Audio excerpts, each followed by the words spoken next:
This is a show about getting spooked for fun, and neither one of the hosts are associated with the attractions discussed in any way, except for those skeletons in Devin's closet. Some topics may go from ghoulish to ghastly, so viewer discretion is advised. Welcome to the Great American Scream.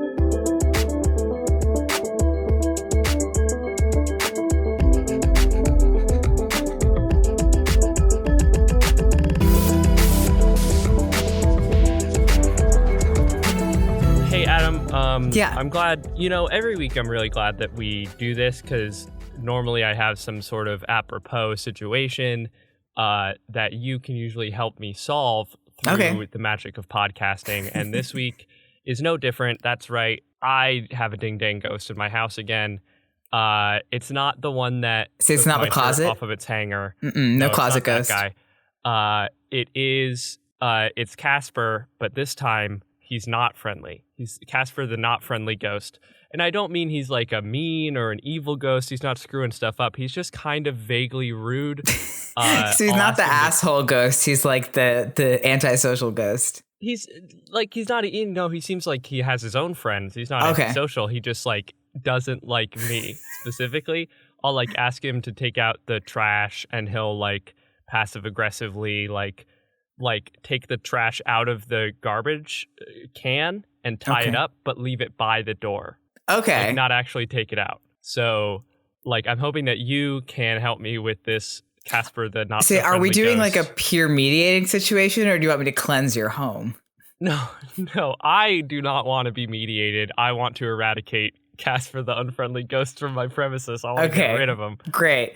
Well, you've come to the right place because as a child, I felt like I was obsessed with having this encyclopedic knowledge of famous ghosts and different hauntings around the world. Of course you were. Just because I needed to have this knowledge. And some of these famous ghost sightings and famous hauntings have had a lot of influence on the genre of paranormal horror, which with many famous cases, famous hauntings, famous ghosts going on to inspire the horror films that you know and love. And yeah, we talk about horror films all the time, so that makes sense for this here podcast. So today I would like to highlight just a few famous ghosts and famous hauntings in the Haunted Hall of Fame, as it were. Just kind of dive into maybe that you'll find some relatable situations and come up with a solution of what to do with let's do it. Hopefully Casper. By the end of this, Casper the not so friendly ghost will be out of this house. By the way, welcome to the Great American Scream. Hi, I'm Devin Wright. Hi, I'm Adam O'Connell. Hey, you know what? Let's dive right into it, baby. Let's dive right in. I'm going to start with a pretty heavy hitter in the haunting history. Devin, you ever heard of the Bell Witch? Is this a gritty reboot of Beauty and the Beast? And Belle's like a witch? Oh, I see what you mean. Okay. Yeah. Do you see what I mean? I do. That's always a great improv reaction to give somebody. You didn't, the rule is yes and. You just said yes. I gave you something and you just said, yes, I like this thing. I'm trying. Put it in your pocket and you kept it there. I'm trying to because at first I thought you were talking about the actual witch in Beauty and the Beast, the Enchantress. Oh, yes. That perhaps it was her. The new Disney live action spinoff is her story. We're getting Cruella, but we also get the story of the Enchantress from Beauty and the Beast, who for some reason is named the Bell Witch. But now maybe it is Belle coming back, cursed the small boy, and now comes back and is a girl who reads a lot. Sort of a time loop. She goes, oh, it's a Looper situation. Belle has to shoot her own self in a cornfield. That's good. She sort of sets it up. So she's like, somebody has to learn to love you despite the fact that you're a beast. Don't worry. I'm sure you'll find, wink, wink. I'm sure you'll find. Wink.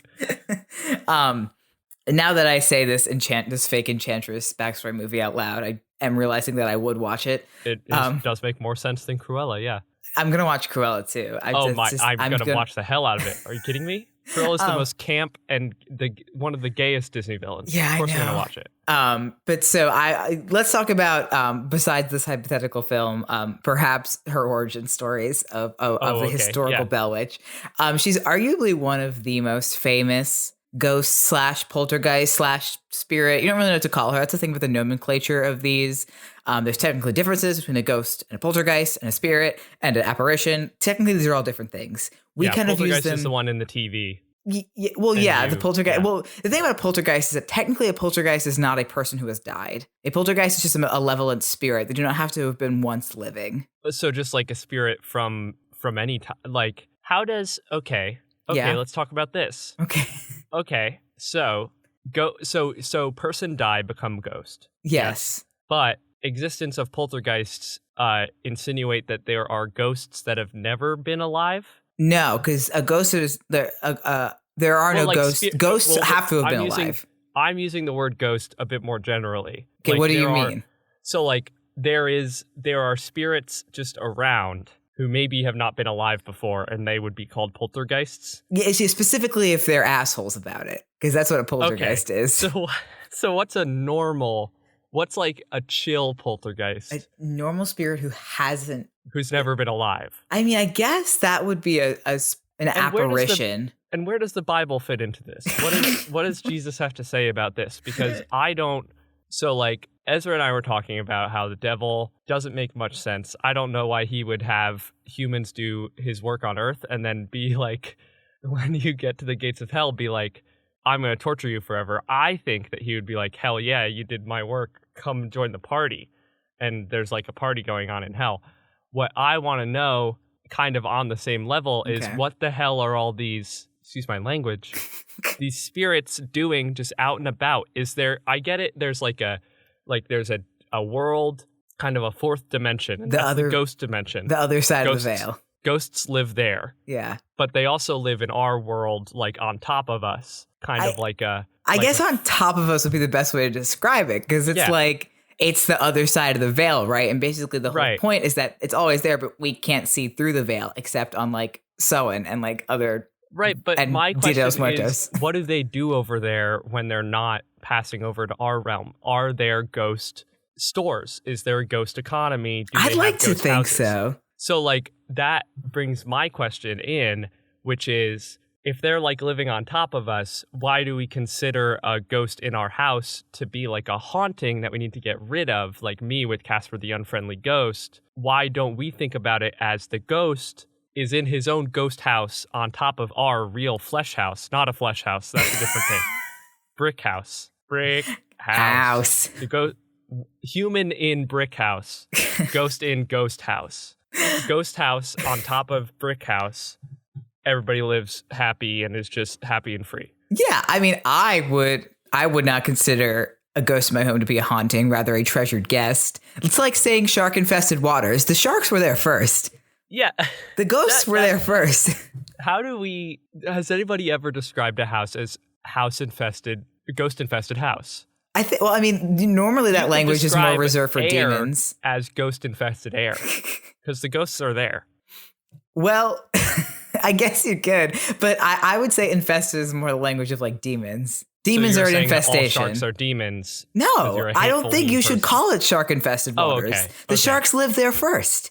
Okay, so I feel like this is a different podcast. I feel like this is a spin-off we have to start, because I think everybody wants to know about this goddamn Bell Witch. Anyway, and I'm just so caught up in the vocab. The Bell Witch. She is a pretty legendary. This is a pretty legendary tale in the South of the United States, especially for folks who live in Tennessee. That's kind of like Tennessee and Mississippi tend to be the biggest places for Bell Witch lore. And the legend goes as follows. So the haunting begins in 1817 when John Bell saw an apparition on his property that looked like a dog, which then disappeared. And then he would continue to see strange apparitions along with his family. His son, Drew Bell, saw one. Oh, okay. Saw one in the form of a bird. And then his youngest daughter, Betsy, saw a girl in a green dress who was like on a swing from an oak tree in their backyard. See, that's just her ghost swing on a ghost tree that just happens to be in the same place as our regular wood tree. Yeah. So then the family then began to hear knocking on doors and walls and the sounds of chains on the floor. Yeah. And then also the sound of like things like biting at the foot of their bed, which I don't know what that sounds like, but that's what it sounded like. The bites on the kind of wood posts? I guess, like gnawing on the wood posts of their bed. That's not good for your teeth, even if it is a dog. So, and then sheets began to be pulled from the children's beds while they were sleeping at night, and whatever entity it was got physical. It would pull the hair of the family members. It would scratch the children. You hate when an entity gets physical. You usually want those kinds of interactions to stay verbal. Yeah. Healthy communication before physicality. And particular emphasis was placed on Betsy, the youngest daughter, who was slapped, pinched, and stuck with pins by this spirit, this poor child. Okay, wait. Stuck with pins, incredibly creepy, don't like it. Slapped and pinched. Pinched is like annoying, not ouch. Scary. And slapped is just kind of humiliating. It's violent. Yeah, it's poor violent, child. But not in a, like the worst you get from a slap is that it stings for a while afterwards, as opposed to just a regular hit. A slap, again, it's just humiliating. I mean, slapped by a little girl. This poor little girl got just slapped. Yeah. So the Bells called upon their friend, James Johnston, who apparently knew about this kind of stuff. Okay. And he confirmed the phenomena was probably a spirit or a witch spirit. Okay, but if it's a witch, that's a flesh person. That's this thing about this time. We haven't exactly confirmed whether or not like witches are people or if they're spirits or if they're both. Okay. This is an interesting twist. Okay. So shortly after, the Bell Witch began to speak to them out loud, telling them that, quote, "I am a spirit. I was once very happy, but have been disturbed." Me. That sounds like a Blue Oyster Cult lyric. That's me. That's just me. So the spirit gave several reasons as to why it was in their house, including the disturbance of a native burial ground, which is probably one of the places we get that trope from in horror movies, comes from this tale. It was really one of the first times it came up in writing. It also this is wild. This is just cruel. The Bell Witch sent Drew Bell, the son, on a hunt for buried treasure that didn't exist. Like, why would you do that? The spirit is just kind of a jerk.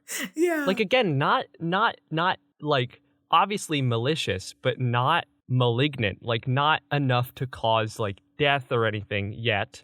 I was gonna say, like, stick pins in person, slap them, pull their sheets out from off their bed, send one of them on a wild goose chase for the lost city of Nortechico. Like, what?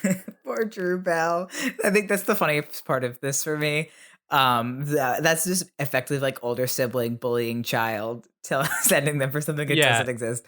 Yeah, the Bell Witch said that she would time him, and if he made it in under 5 days, she would give him a quarter. Now, here's where it gets very interesting for me personally. Probably not for anybody else, but just for me. So at times, the spirit was kind and showed specifically great fondness for John's wife, Lucy. The spirit would give her fresh fruits and sing her hymns at night and called her, quote, "the most perfect woman to walk the earth." I think the Bell Witch was gay. Is this what the Megan Fox Jennifer's Body was based off of? No, definitely not. Definitely, without a doubt, no. All right, new version with this lady. I think the Bell Witch was in love with Lucy, and that's why all this happened. And I think that we should have just gotten John out of the picture and let them kind of live happily. She went on to poison and kill John, the Bell Witch did. Sometime before 1821. Again, furthering my theory that the Bell Witch was in love with Lucy. And she would, during John's funeral, she interrupted like the mourners in the procession by singing drinking songs. Oh, that's very good. As they were all passing by. And so she then left the house in 1821 after John was dead. She had other stuff to do. But returned briefly, and she told the family she would return, and then she did return briefly in 1828. However, the family chose not to encourage her antics or just interact with her, and then she just left. Think of a ghost like a bully. Just don't acknowledge them, and you take away their power. Effectively, that never works also. And so many skeptics of this story say that it is simply a folk legend, despite there being some references to the story in writings from the 19th century, because we really don't have any like 100% primary sources on this. It's mostly secondary sources from close in the time period.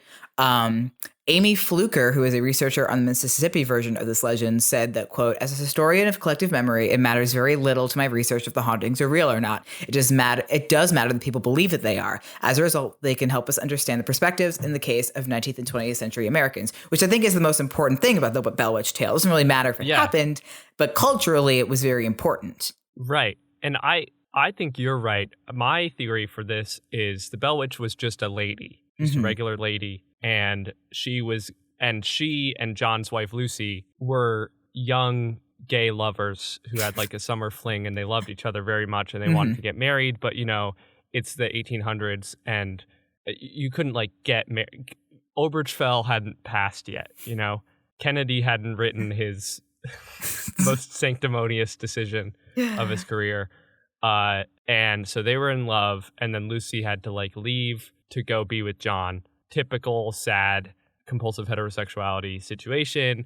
She came back. I think the pins and pulling the sheets off, that was just other stuff. That was that wasn't her, because that would be very weird for a grown woman to slap a young lady and pinch her in order to seduce her mom. Right. I think that's a weird way to go about it. I think she did send Drew on a wild goose chase because she thought it was funny. It's objectively funny, yeah. Yeah. Then she poisoned John. They had a funeral. Lucy and the Bell Witch had fun singing, drinking songs at the funeral. Oh, presumably Lucy was very sad, but the Bell Witch was thrilled about it. Well, we don't know that for sure. I guess we don't, yeah. Story.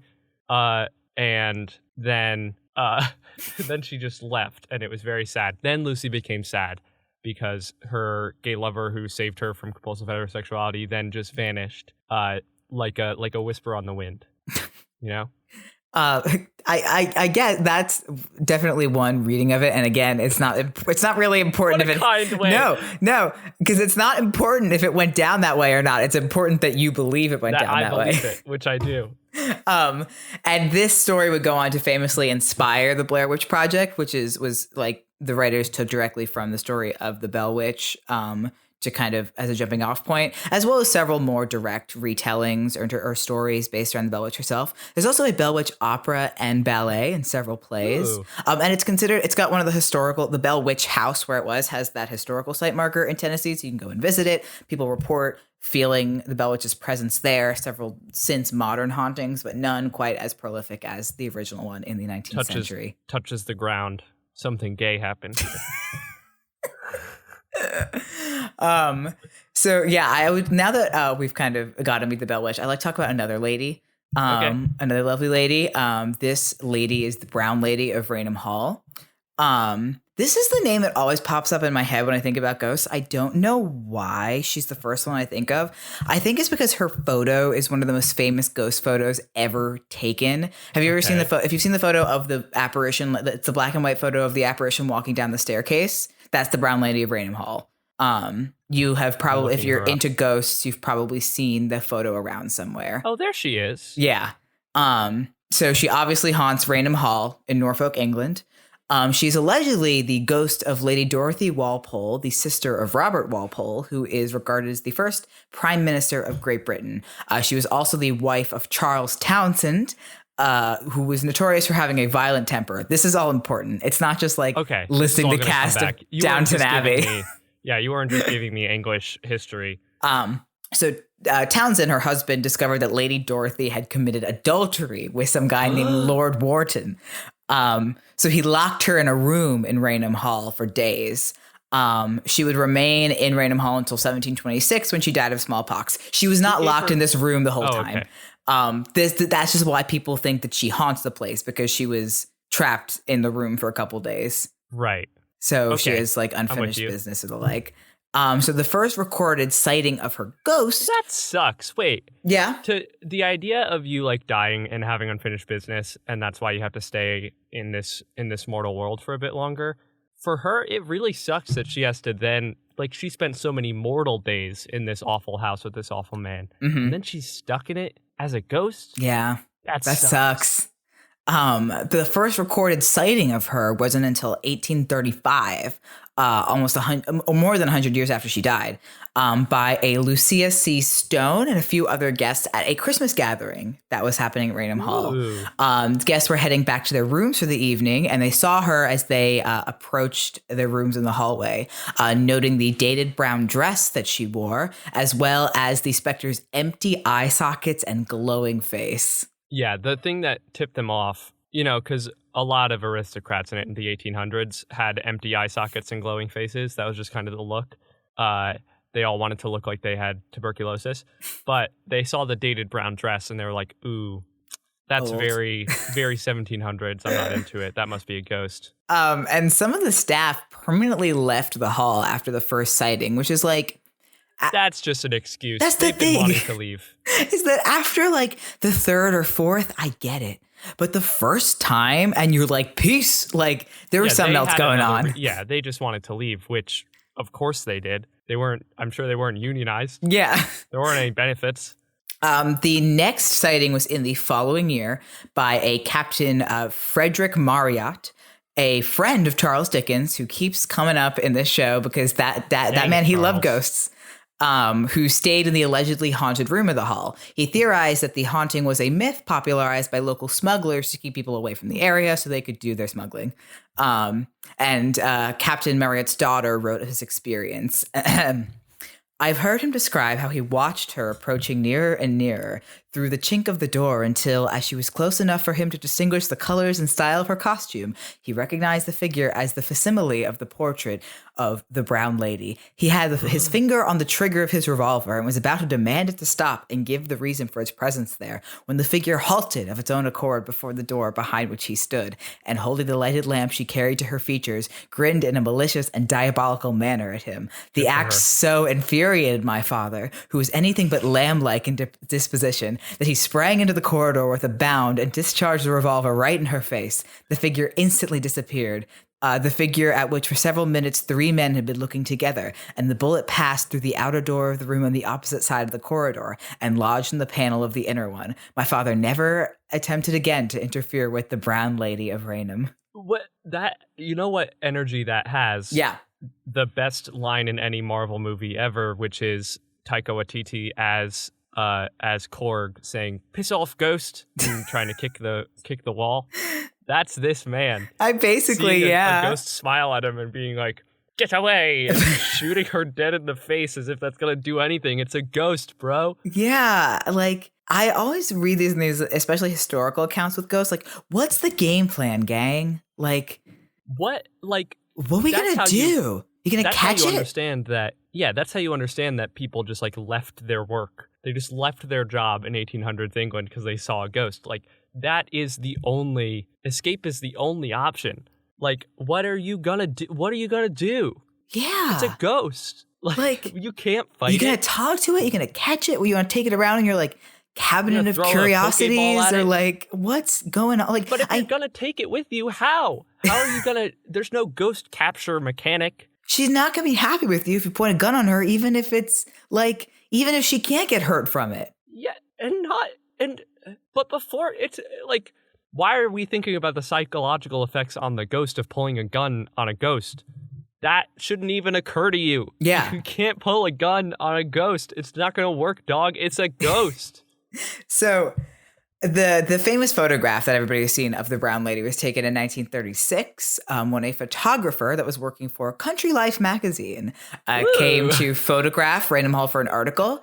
And he and his assistant, a Mr. Shira, they were kind of setting up a shot to take a picture of the staircase when they saw a, quote, a vapory form gradually assuming the appearance of a woman. So they very quickly snapped a photo, and when it was developed, it revealed the Brown Lady on the steps. The photo was published in Country Life magazine and was then reviewed by Harry Price, the author of Confessions of a Ghost Hunter, who we briefly mentioned in the Paranormal Investigations episode as well. And he said, quote, "I will say at once I was impressed. I was told a perfectly simple story. I don't know how to pronounce Mr. Shira's first name, Indra. Indra would. Yeah. Mr. Indra Shira saw the apparition descending the stairs at the precise moment when Captain Provan's head was under the black cloth. You have to imagine they're taking like the old timey picture where they go under the thing and they hold up the thing.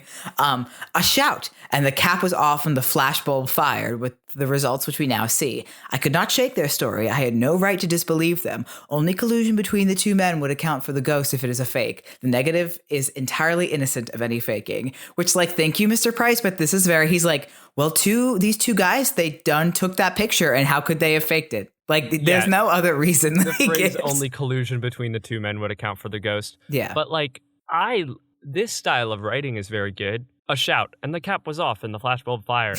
Like, good job, Harry Price. Good writing. I don't care if it's a fake picture. This is great prose, Mr. Price.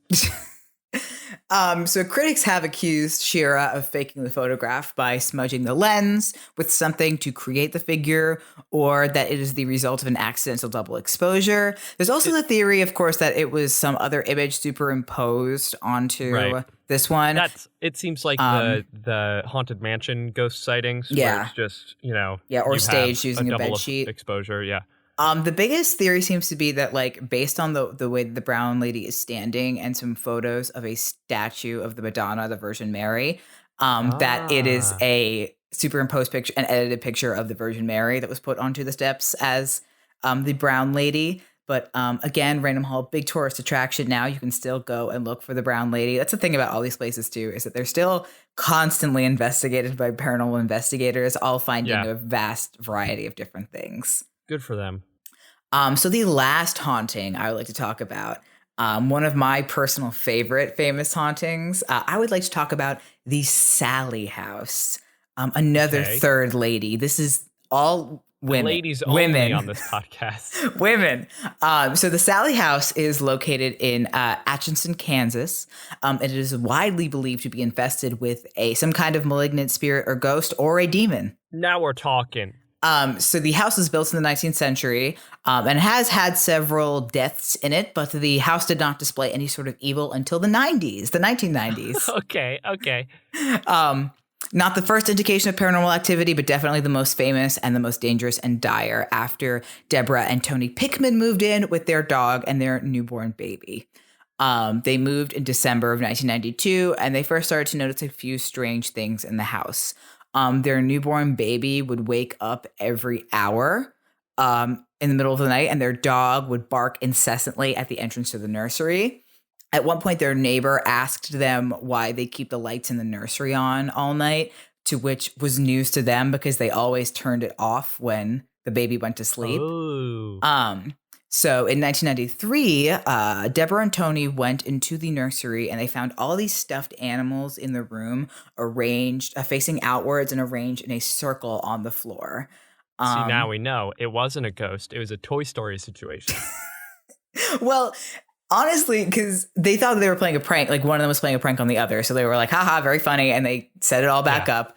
And then later on that evening, they turned off the light. And then later on, they came back in, found the light turned on, and there was like a teddy bear that they had put on a chair that was knocked onto the floor. Not Spooky. Mr. Barrington. Not Mr. Barrington. So freaked out, they left the house shortly after to stay with Tony's parents. However, while they were leaving, Tony felt this kind of like sharp pain on his back and then found 3 kind of big scratch marks going down his back. And this would happen several more times. It was a werewolf. Maybe. We never thought about the fact that it could be a werewolf. I guess. So they consulted a psychic who discovered that there was a spirit in the house that called itself Sally. And then later on in 1993, Tony saw an apparition of a little girl in 20th century clothing in the kitchen. And he sketched out the picture of the girl that he saw. And so a former resident also reported that her 5-year-old daughter used to play with an imaginary friend named Sally. And when Tony showed her the drawing, she confirmed that was her imaginary friend. The drawing that Tony made. Yes. Okay. Of the girl that he saw in his kitchen. How would she know what her child's imaginary friend was? No, he showed it to the now grown girl. Okay. Yeah. So it got worse. Fires would start inexplicably in different areas of the house. Lamps and furniture began to fly. And at one point, Sally appeared over Tony's bed and grabbed his wrist, which left burn marks on his wrist. Fire demon. Tony also reported feeling angry and depressed while he was in the house and had several thoughts of killing Deborah while living in the house that he could not explain or shake. I don't think that was Sally, though. That Sally just seems like a nice fire demon. I think this is a different demon. Okay. So they finally moved out in 1994. They said, we've had enough of this. You lasted 2 years. You didn't stop. You were. That's a lot. That's a long time. It's a long time to deal with a fire demon in the home. Yeah. So a family moved in shortly after, a family of 4, and reported no paranormal activity. They were like, everything's good. But then on a surprise visit from their landlord allegedly found a pentagram in their basement, as well as an altar, a black kettle, and a black robe. See, of course, they didn't report any paranormal activity. They moved in and they made friends with the fire demon and all was good in the world. Yeah. So that's all you need. If you have a demon in your home, sell your home to some cultists. To some Satan worshipers.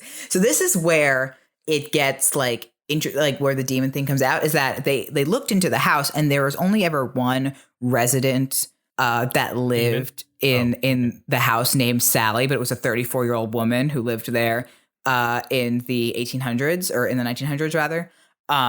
So there was never a young child in the house named Sally. So the theory that it is a demon is that sometimes when demons like possess a house and want to gain the trust of humans, they take the form of children, right? In order to like feed off their energy better. And so they believe that the demon lives in the basement where the pentagram was found. Okay. Even though I guess the demon had been there beforehand. And then when the new family came in, they were like, sick. Well, this is where we'll put our pentagram. Perfect. Sick. This is where we'll do it. They went down there and they found the furnace and they were like, oh, they found the furnace was empty, no oil in it. And they went, oh, this is a kind of symbiotic relationship. Demon feeds off of our life energy just a little bit and they fuel our furnace and we get heat for free. Yeah. Nobody lives at the Sally house now. It is a tourist attraction. You can pay to take a tour of it, but you can even pay, I think it's like $150 per person to stay there overnight. Do you want to stay there overnight? Make friends with Sally the Demon? I would like to. It is a little expensive for my tastes. Yeah. Also, you can't sleep in like the beds. Like all the furniture is still there. You can't sleep in the beds. Basement? You have to. No, the basement is. You are not allowed to go into the basement. The basement is closed. You have to sleep in a sleeping bag. The house does have water and electricity, but you are also not allowed. Wi-Fi? They didn't mention Wi-Fi on the website. Okay. You are not allowed to attempt to cleanse the house or perform a seance / use a Ouija board, which I get because if you cleanse the house, there goes some of the tourist money. Yeah, and also this is Sally's house. Like it's already kind of not in poor taste to like make it a tourist destination. The only thing that Sally's getting out of it is a little bit of that life juice that she gets to suck out of the tourists that come there, and I guess she's okay with it. And maybe that was, that's why the basement is closed, is because like that's her space. When you do like an Airbnb, you have one room that's like off limits that all your stuff goes into. That's Sally with the basement. And like that makes sense. But like to try and like this is her side gig. This isn't her main thing. Yeah. You're not allowed. You're going to stay at her house and you're going to try to Ouija board with her. No. Her house. Don't interrupt her work. BuzzFeed Unsolved pretty famously investigated this house and stayed there overnight, or at least attempted to. I think they left at like 3:30 in the morning. But they got several like instances of paranormal activity on tape, including they brought in another paranormal investigator, and they put a flashlight in the counter, and they were like, if you don't want us to be here, turn the flashlight on. And the flashlight turned on. Very spooky. And they didn't leave right then? No, they stayed. What? People, we need to respect the wishes of fire demons. I'm telling you. Listen, I know this might be controversial. I don't want to, I don't like to be politically correct in this 2021 time. I'm saying maybe we respect the wishes of magical fire demons. That's fair. They got to go into the basement and check out the pentagram's not there anymore, but there is a huge black mark on the floor that nobody can seem to clean. Celebrity culture, they get all this access. The pentagram is. So now that you've heard about these ladies, Devin, do you have any theories or things you're going to try to cleanse your home of this ghost? I would like okay, so I still want Casper out of the house. Okay. Not for like any anti-ghost sentiment, but just because like he specifically he's not pulling his weight. What I would like is I could do like a roommate swap with somebody, and I get a demon of some kind. If you had to swap, if you send Casper in like a ghost exchange program, would you pick the Bell Witch, the Brown Lady, or Sally? Okay, so my gut says Sally because of the free heating. Okay. Involved. But we've had a problem where our radiators kind of are always on full blast. Mm-hmm. So I'd like a demon, a different temperature control demon. Okay. One not mentioned here. Maybe like an electricity demon. Okay. That could, so I don't have to pay Con Ed anymore. That's fair. I feel like I would love to room with the Bell Witch. Okay. I feel like bold choice. Sometimes she'd be like a little much. It's like, hey, I need to do work. Like I love that you want to party right now. I need to do work. I love that you want to party. But I think she'd be a fun roommate, and also if she liked me, she would give me fresh fruit, which is nice because then I don't have to go to the grocery store. Yeah, she does seem pretty fun.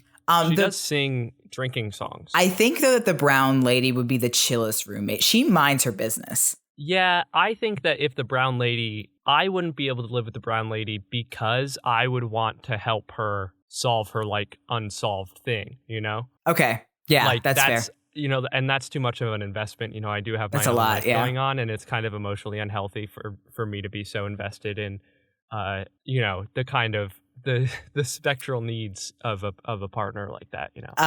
And also another option, instead of rooming with any of them, third option, the Brown Lady and the Bell Witch get married and take care of their beautiful, loving daughter, Sally. That is that's good. I like that a lot. Yeah.